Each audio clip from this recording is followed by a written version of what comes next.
할렐루야. 오늘 이 아침에 나오신 여러분들을 주님의 이름으로 환영하고 축복합니다. 오늘은 사순절 네 번째 주일입니다. 사순절은 영어로 렌트라고 하지요. 어원은 렌즈에서 왔습니다. 렌즈라고 하면 여러분 뭐가 떠오르십니까? 안경 알맹이, 콘택 렌즈 이런 게 떠오릅니다. 실제로 이 사순절의 어원인 렌즈는 바라본다 하는 이런 뜻이 있습니다. 우리가 이 사순절에 뭘 그럼 바라봐야 된다는 겁니까? 예전에 못 보고 지냈던 것, 특별하지 않다고 생각했던 것, 이런 것들을 예수님 순환을 통해서 침묵하고 통회하고 때로는 주님 앞에 묵상하면서 다시 보자는 겁니다. 그래서 빛 대신 주님, 진리이신 예수님 통해서 새로운 삶의 소망을 가지는 기간이 되어야 한다는 겁니다. 그래서 저는 오늘 사순절 22일을 보내고 주일을 맞이하면서 요한복음 9장 1절에서 12절 말씀을 중심으로 빛이신 예수, 빛이신 예수라는 제목으로 말씀을 선포하려 합니다. 마태, 마가, 누가, 요한 이 네 복음서를 보면 예수님의 생애와 가르침과 행하심과 죽으심과 그리고 부활에 대해서 기록하고 있습니다. 이 네 복음서를 비교해 보면 마태, 마가, 누가는 예수님께서 갈릴리에서 활동하신 내용을 중심으로 기록하고 있습니다. 그러나 요한복음은 예수님께서 유대 남쪽에서 사역하신 내용을 중심으로 기록하고 있습니다. 또 마태, 마가, 누가는 하나님 나라에 대해서 기록하고 있지만 요한복음은 예수님의 인격에 대해서 기록하고 있습니다. 그리고 마태, 마가, 누가는 비유의 말씀이 많지만 요한복음은 예수님께서 직관적으로 가르치신 말씀이 많습니다. 그래서 지난 주일에는 요한복음 4장에 나오는 사마리아 여인을 중심으로 예수님이 생수이심을 통해 말씀을 증거했는데 오늘은 요한복음 9장 가운데 날 때부터 맹인된 사람을 통해서 빛이신 예수님을 증거하려 합니다. 이제 요한복음 9장 1절 말씀을 함께 읽어보도록 하겠습니다. 예수께서 길을 가실 때 날 때부터 맹인된 사람을 보신지라. 아멘. 예수님께서 제자들과 함께 길을 가시다가 길에서 구걸하는 맹인을 보시게 됐습니다. 이 맹인은 날 때부터 앞을 보지 못하는 시각장애인이었습니다. 그때 제자들은 예수님께 이 맹인을 보면서 질문을 하기를 맹인은 왜 태어날 때부터 맹인으로 태어나는지 그건 누구 죄 때문인지 질문을 하게 됐습니다. 왜냐하면 당시에 유대인들의 전통에서 보면 맹인이나 나병 환자나 간질병자나 이런 아주 고치기 어려운 병들은 다 자기 죄나 부모의 죄 때문이라고 생각했기 때문입니다. 그래서 희생제물을 드릴 때도 눈먼소나 양을 드려서는 안 된다고 생각했습니다. 그래서 레위기 22장 2절에 보면 이렇게 기록하는 말씀이 나옵니다. 함께 읽어보겠습니다. 너희는 눈먼 것이나 상한 것이나 지체에 배임을 당한 것이나 종기 있는 것이나 습진 있는 것이나 비루 먹은 것을 여호와께 드리지 말며 이런 것들은 제단 위에 화제물로 여호와께 드리지 말라. 신명기 15장 21절에도 보면 이렇게 기록하는 내용이 나옵니다. 함께 읽겠습니다. 그러나 그 짐승이 흠이 있어서 절거나 눈이 멀었거나 무슨 흠이 있으면 내 하나님 여호와께 잡아드리지 못할지니. 그러면서 신명기 28장 28절에 보면 이 같은 거는 하나님 앞에 순종하지 않았기 때문에 징벌받아서 그런 게 아닌가 이렇게 고백합니다. 28장 신명기 28장 28절입니다. 여호와께서 또 너를 미치는 것과 눈머는 것과 정신병으로 치시리니. 이렇게 유대인들이 생각을 했을 뿐만 아니라 욥기에 보면 욥의 친구 엘리바스도 욥의 자녀들이 죽고 또 재산을 모두 잃게 되고 건강에 문제가 생기자 욥에게 이렇게 건면하는 내용이 나옵니다. 욥기 4장 7절에 보면 이렇게 기록합니다. 읽어보겠습니다.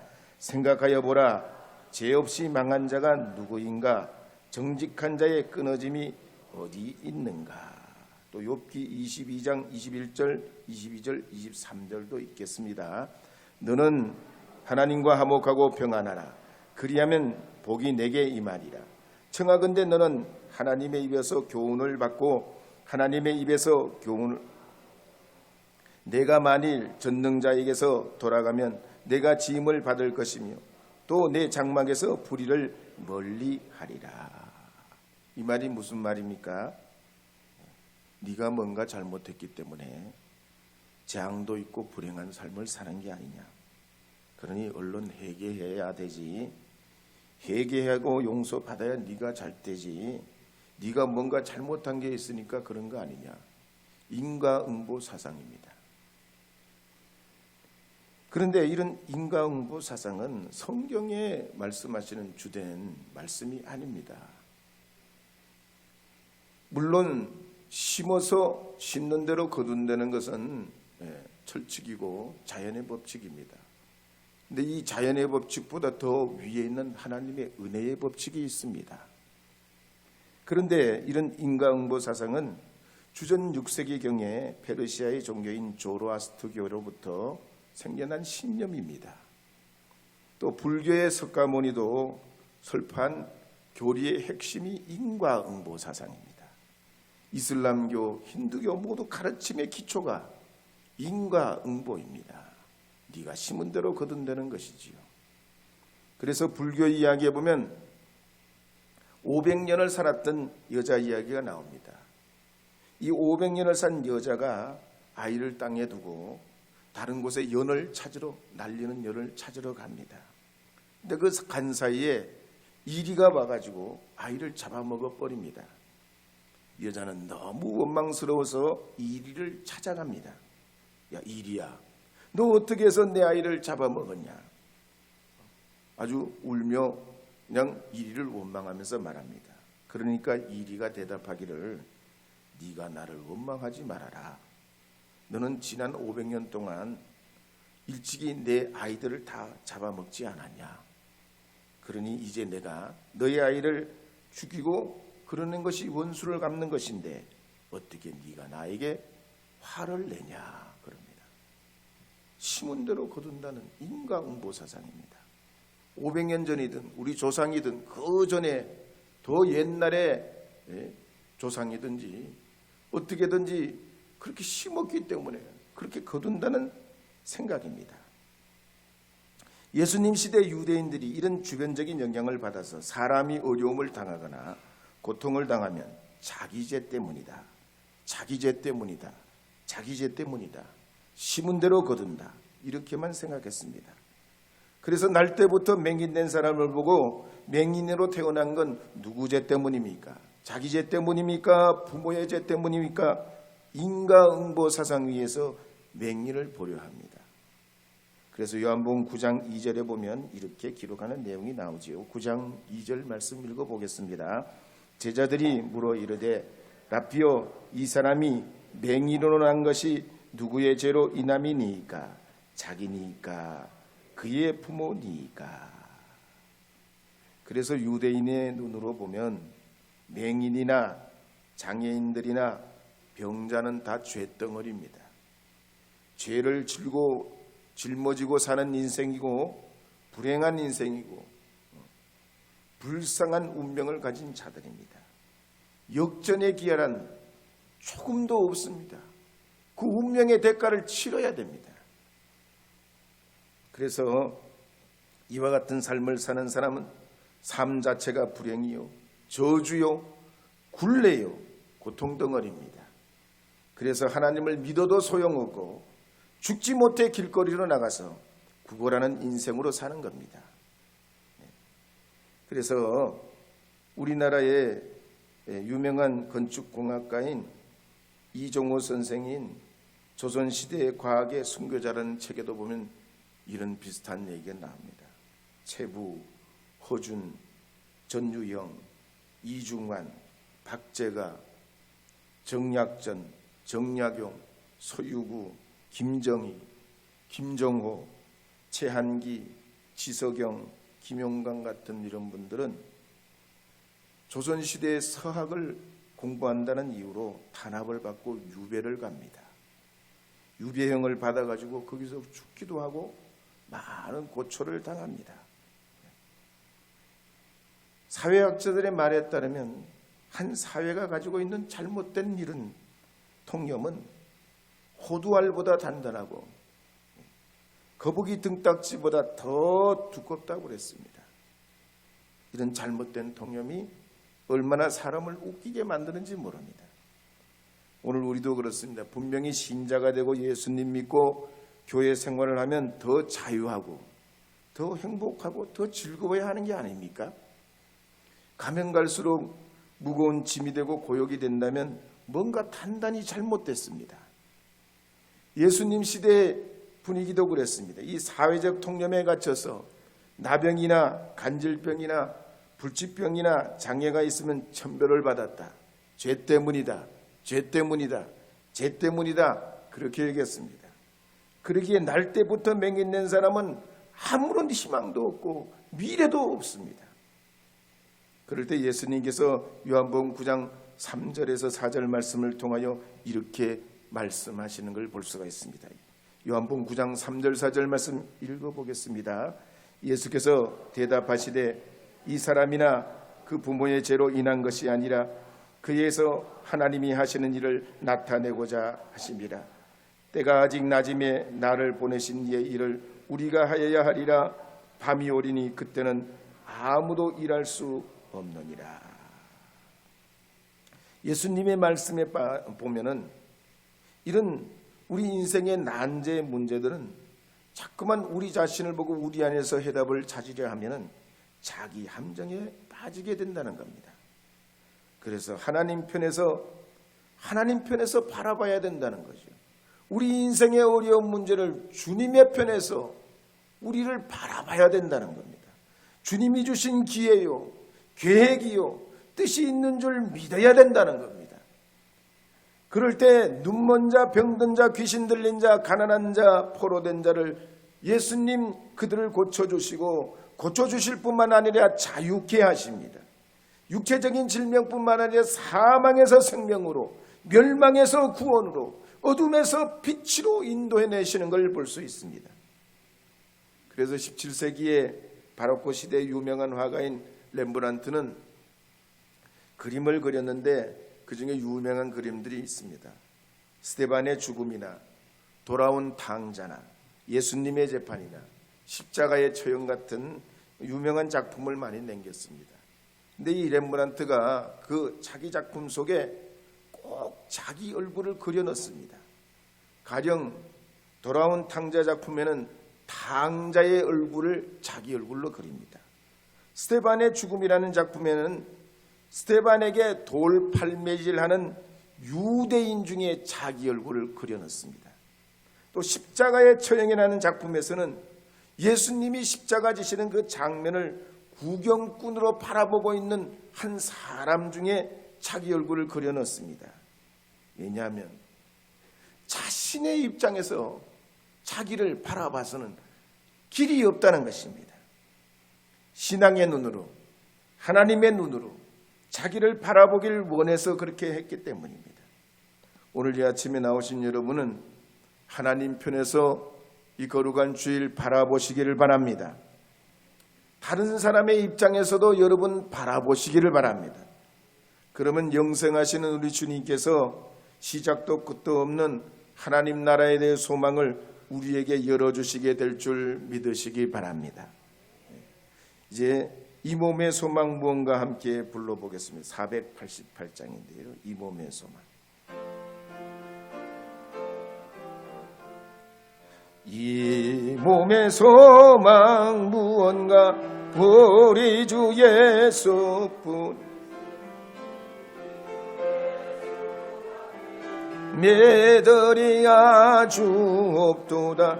주 나의 반석이시니 그 위엔 서리라. 그 위에 내가 3절 세상에 믿던 세상에 맺던 모든 것 끊어질 그날 되어도 구주의 언약 미사와 내 소망 더욱 크리라. 주 나의 반석이시니 그 위에 내가 서리라. 그 위에 내가 서리라. 아멘. 뒤에 문을 하나 좀 열어주시길 바랍니다. 한쪽만요. 우리나라도 지금 건축에 많은 발전이 있고 법들이 많이 바뀌고 있습니다만 건물의 환기가 굉장히 중요합니다. 환기 시스템이 거의 돼 있는 그런 건물들이 잘 없는데 우리 교회도 좀 밀폐된 상태라 문을 닫아 놓으면 산소가 유입이 안 됩니다. 갇혀서 점점 시간이 지나면 지날수록 답답해지고 그렇게 됩니다. 적절히 같은 환기가 돼야 됩니다. 자, 오늘 두 번째로 오늘 말씀해 보면 예수님께서 침으로 흙을 이겨 맹인에게 발라주시고 실로암에 가서 씻으라 하실 때 가서 씻었더니 눈이 열리게 됐다 그랬습니다. 이 맹인은 자기 문제를 스스로 풀 수 없었죠. 그렇다고 유대인의 눈으로 그 사회적인 그 시대의 사람들의 눈으로도 이 맹인의 문제를 풀 수가 없습니다. 맹인은 운명이야, 죄 때문이야, 이런 통념으로 이 맹인에겐 미래가 없습니다. 그러자 5절에 보면 예수님께서 이렇게 선언하는 말씀이 나옵니다. 함께 읽어보겠습니다. 내가 세상에 있을 동안에는 세상의 빛이로라. 아멘. 신앙이라는 게 뭡니까? 하나님의 은혜라는 게 뭡니까? 사회적 통념을 넘어서는 겁니다. 우리 행동을 지배하려 드는 사상이나 권력이나 물질이나 기술이나 가치를 예수님을 통해 이겨내는 것입니다. 더욱 발전시켜 나가야 되는 것입니다. 오승현 씨가 쓴 우리 사회를 지배하는 18가지 통념이라는 책에 보면 사람들은 호주머니에 돈이 두둑하면 행복해질 거라 생각한다는 겁니다. 그러나 그렇지 않다는 거죠. 물론 행복을 위해서는 물질이 어느 정도 필요합니다. 그러나 영국의 경제학자 리처드 라야드의 말에 따르면 국민의 행복 지수는 국민소득 1만 5천 불이면 거기서 멈춘다는 겁니다. 왜냐하면 사람들이 소득이 높아지면 기대 가치도 함께 더 높아지기 때문에 더 필수품이 늘어가고 씀씀이는 점점 더 커지기 때문에 만족도가 더 많은 돈이 더 나에게 만족을 주는 것 같지만 결코 그렇지 않다는 겁니다. 그래서 미국의 경제학자 이스톨리는 사상 최대의 데이터를 가지고 34개의 나라를 35년간 분석합니다. 그리고 두 가지 결론을 얻습니다. GDP가 증가한다고 행복도는 절대로 올라가지 않는다는 겁니다. 우리가 3만 5천 불 얘기하고 있지만 5만 불 가면 뭐 더 행복해지고 절대로 그렇지 못하다는 겁니다. 두 번째로 소득이 올라가도 다른 사람들과 비교하면 비교할수록 행복은 점점 더 떨어진다는 겁니다. 가령 독일의 작가 하인리 벨스는 이야기에 보면 이런 이야기가 있습니다. 어떤 늙은 어부가 햇볕을 쬐면서 한가롭게 낮잠을 자고 있었습니다. 지나가던 관광객이 깨웁니다. 해가 중천인데 왜 낮잠을 자냐는 거지요. 할아버지, 고기 잡으러 안 나가세요? 새벽에 다녀왔지. 낮에도 한번 다녀오시는 게 좋지 않겠어요? 그러면 고기 잡아서 뭐하나? 아니, 저 낡은 배를 바꾸든지 새로 사든지 하셔야 되는 거 아니에요? 배를 사면 또 뭐하노? 더 많은 고기를 잡으셔야지요. 그래? 더 많은 고기를 잡아가지고 못하게? 배도 여러 척 사시고 사람도 고용하고 그렇게 해서 공장도 짓고 냉동 창고도 늘리시고 그래야 되는 거 아니에요? 그러고 나면 뭘 하지? 그렇게 되면 할아버지가 더 이상 일도 안 하셔도 되고 그냥 햇빛 아래서 저 바닷가를 즐기면서 편안히 낮잠을 주무실 수 있잖아요. 여보게, 지금 내가 그렇게 하고 있지 않냐? 오늘 우리가 그렇습니다. 많은 사람들이 불안과 염려로 생활과 미래에 대해서 더 많은 것으로 더 많은 재발을 얻으면 자신의 삶에 뭔가 풍요가 임할 줄로 생각합니다. 그러나 오늘 이 성경에 나오는 예수님의 행적을 보면 우리는 또 다른 생각을 하게 됩니다. 날 때부터 맹인된 사람에게 예수님이 고치시는 장면을 한번 보십시오. 이 날 때부터 맹인된 사람에게 특별한 명약, 비법을 베푸는 게 아닙니다. 새로운 방책이 아닙니다. 성경에 나오는 아주 위대한 기도문을 사용하는 것도 아니고요. 예수님은 그저 땅에 침을 뱉어 그걸 진흙으로 이겨 맹인의 눈에 발라주시고 실로암가에 가서 씻으라 하십니다. 그러자 맹인이 예수님의 그 말씀을 따라 실로암에 가서 씻을 때 눈이 열리게 됩니다. 가령 여리고의 맹인 바디모는 예수님이 지나가실 때 기다렸다가 소리치면서 예수님, 다윗의 자손이여 나를 불쌍히 여기시옵소서 하면서 예수님께 간절히 자기 자신을 위해 뭔가를 해주기를 요청합니다. 그럴 때 예수님께서 뭐라고 하십니까? 내가 무엇을 해주길 원하느냐? 눈뜨기를 원하나이다. 내 믿음대로 될지어다. 그래서 이 맹인 바디메오가 눈이 열리지 않습니까? 누가복음 7장에도 보면 가버나움의 백부장이 사랑하는 종이 죽어갑니다. 사람을 예수님께 보내지요. 예수님이 서둘러서 이 백부장의 집으로 가십니다. 그때 백부장이 다시 사람을 보냅니다. 주여, 수고하지 마옵소서.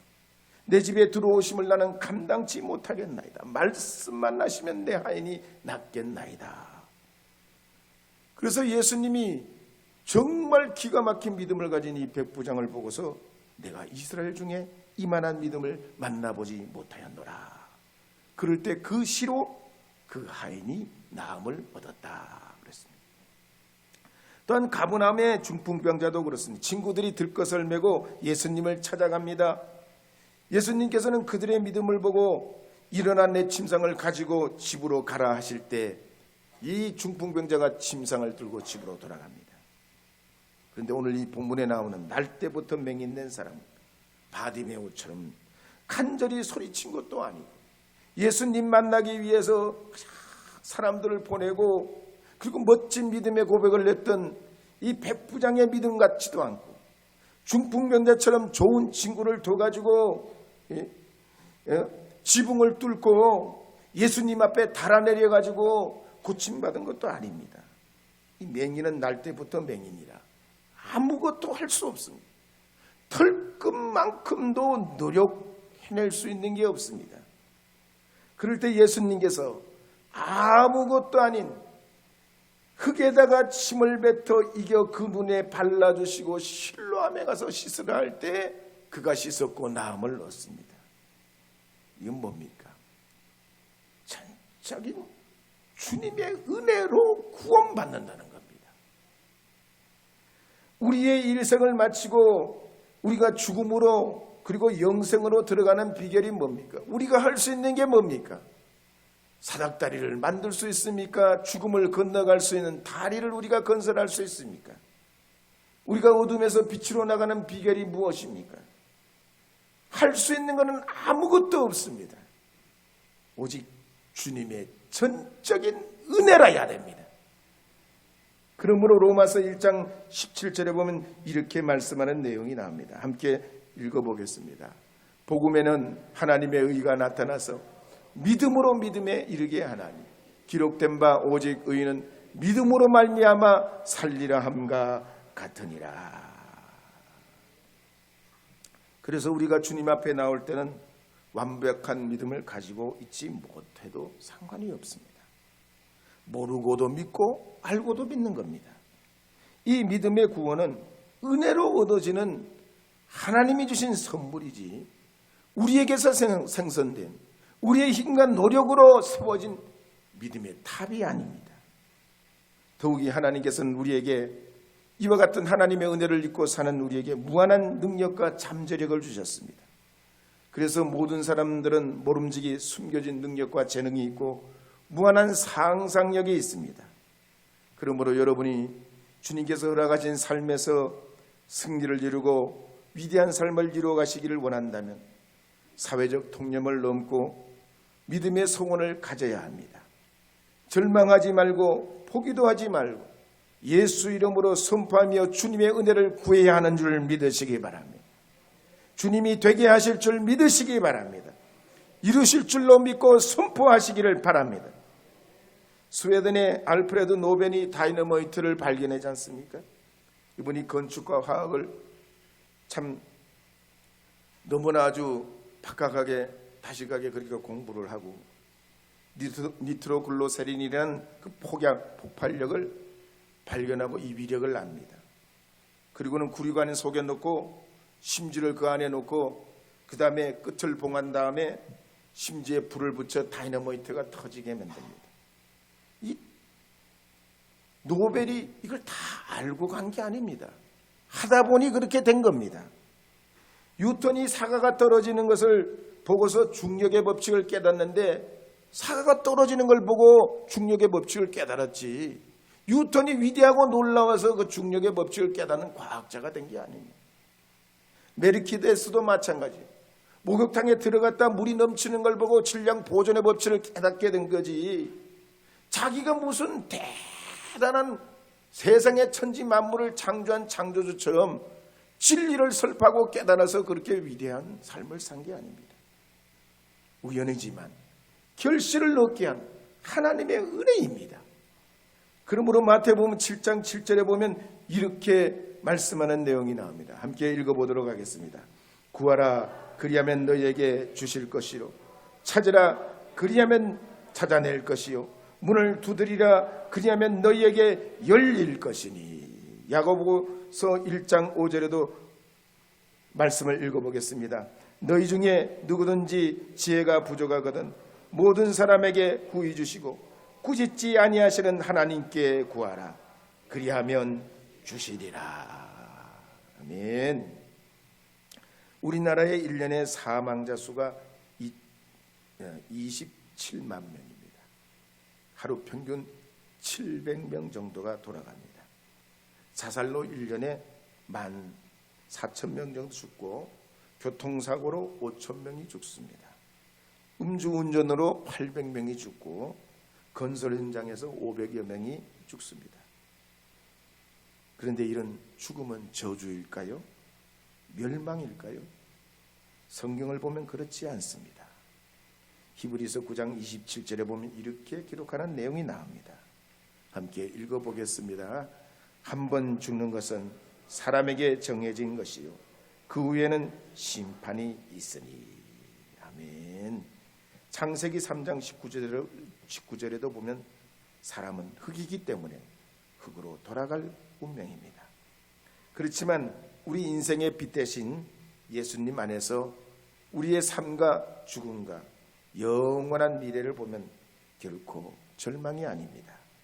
우리는 아브라함 품에 들어가는 것이요 영원한 하나님 우편에 거하는 것이고 하늘의 미랄이 많은 열매를 맺는 것입니다. 그래서 요한복음 11장 25절에서 26절에 보면 이렇게 기록하는 말씀이 있습니다. 한 번 더 읽어보겠습니다. 예수께서 이르시되 나는 부활이요 생명이니 나를 믿는 자는 죽어도 살겠고 무릇 살아서 나를 믿는 자는 영원히 죽지 아니하리니 이것을 내가 믿느냐. 사랑하는 여러분, 어려운 때일수록 우리 주 예수 그리스도를 의지하시고 하나님이 여러분에게 은혜 베푸심을 믿고 여러분의 한계를 이겨내시고 우리의 사회적 통념을 극복하고 또 우리 안에 있는 나도 모르게 학습된 수많은 시간과 세월을 통해 우리 자신을 묻고 있는 것으로부터 예수 그리스도의 이름으로 자유하시기를 바랍니다.